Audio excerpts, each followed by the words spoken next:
All right, so in a previous episode, I told the story of the power piston. Escape Climb, this was like our best-selling product of all time, and how just a simple tweak in the manufacturing process increased the output or decreased the COGS, the cost of goods, to build this thing by 33%. And Anuj asked me, okay, are there any other examples, any other stories from your businesses that have a similar parallel? And there's two stories I want to share with you that have really interesting morals that you can apply to your business, to your life, and you will see instant value from it. So the first one is what I call brown gold. Brown gold. So back when we were building Escape and we were just in the scrappy scaling phase, we adopted the mindset that you don't lack for resources, you lack for resourcefulness. And so what we would train everybody on is how to be more MacGyver and less Batman. How to solve problems by being frugal and resourceful and thrifty rather than being Batman and just throwing money at the problem, right? And so from this, one of our teammates, one of our employees, had this brilliant idea one day. Because one of the things that we would put into practice is every morning we would sit down and we would train on one of these ideas, and then we would give people 30 minutes before they started their workday to go and figure out how they might apply that concept to their work area. And we were like pretty militant about this. And we stopped doing it years later for various reasons that I can explain in a different podcast. But one of the things that we learned is that not everybody is designed to be a systems thinker. Some people just want to show up and do the work. And in a manufacturing environment, that can be okay too. Anyway, from this though, one of our shipping manager at the time had this brilliant idea. They observed that we had a lot of boxes coming into the building, whether that's hardware boxes, other products, other materials, things were always arriving in boxes.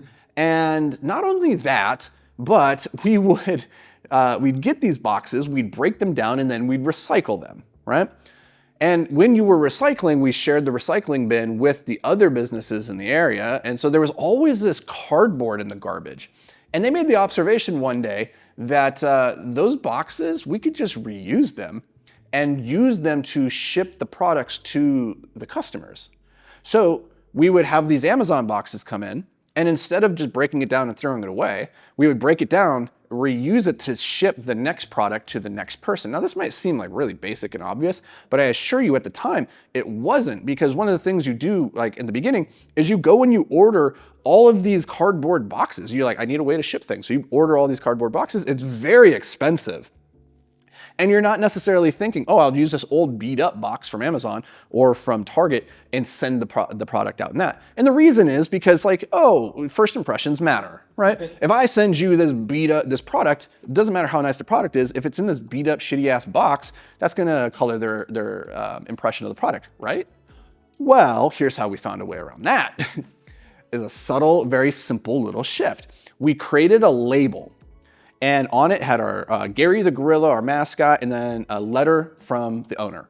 The letter from the owner simply said, hey, at Escape Climbing, one of our highest values is steward manufacturing, which means that we are good stewards of everything that comes into our building. We believe that waste is all in the eyes of the beholder. And so this box is actually a repurposed box that we received or have used elsewhere before. And we're sending this to you now with the hopes that you will pay it forward and keep this box going. And just like that, we'd slap these labels on the box, and now people, they get the box, and it's a shitty beat up box, but they're psyched about it, because also you have to know your audience, right? Like I wouldn't do this with a luxury watch. But in rock climbing, everybody is a granola eating dirtbag. I'm a granola eating. That is not meant as any sort of offensive, derogatory comment. I am those things. And so they're like, hells yeah, let's recycle, let's be thrifty. Like that's part of the culture. And so suddenly we went from spending all this money to buy boxes that we didn't even need, that customers didn't care about. And now we just started reusing all these other boxes that we were already getting, saved us a ton of money. I cannot stress this enough. It saved us so much money. We started calling it brown gold. And my partner, Ryan, got so obsessed with this. He would go on trips outside of our like industrial park, and he would just like hit everybody's recycling bins, and he would pull boxes, and he'd come back, and he'd be like a gold miner. He's like, look at all the gold, brown gold I found. It was like, cool, like literally dumpster diving for cardboard now. But that's number one. That's the first idea. Okay. Second is this is one of the very first businesses, the first business I was involved in was window washing.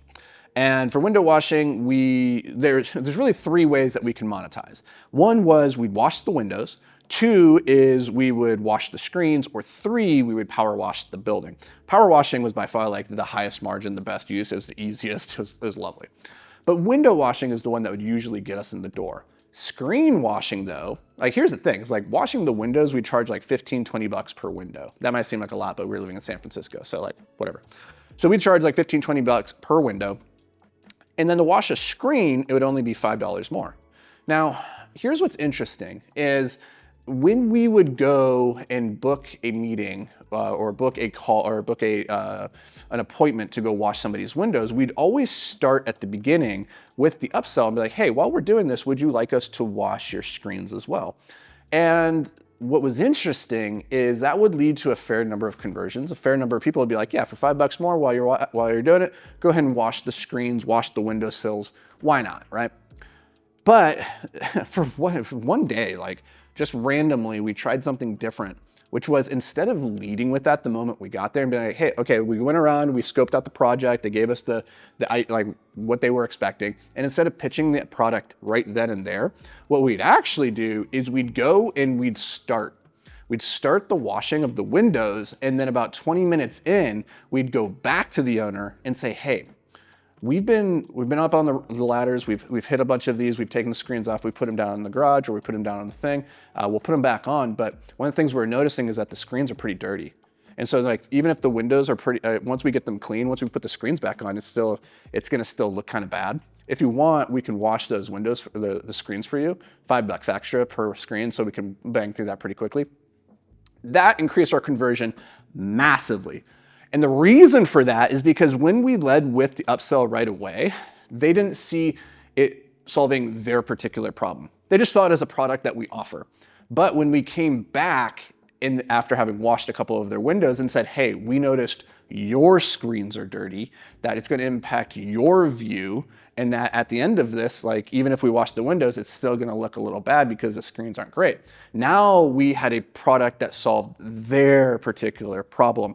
And so it just made it feel more personalized and individualized, despite the fact that like didn't really matter what the screens really look like, because at the end of the day, we're like, screens need to be washed one way or the other, and we're going to try and sell you on that because we're dirty capitalists. But that little idea, instead of leading with the upsell right away, especially like you see this in a lot of like upsell funnels where somebody buys a digital product and then immediately at checkout it's like, do you want this other thing?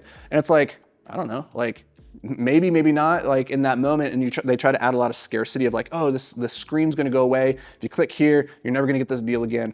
What I would suggest is play around with your A/B conversion rates and see if having that immediately in the checkout has a higher conversion, or if coming back to them like an hour, 2 hours, a day later with the upsell and saying, hey, we noticed you're in the program, you're going through this, and you're the type of person, it turns out, that would also benefit from this thing. Because we've noticed that people that actually take action in the first 48 hours, start going through the materials, they have a really high conversion rate if they use this other thing on top of it.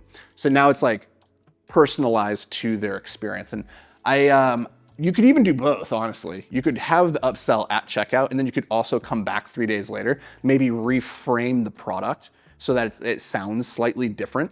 So they don't just go, wait a minute, didn't you already try to pitch me this before? Like you can tweak it.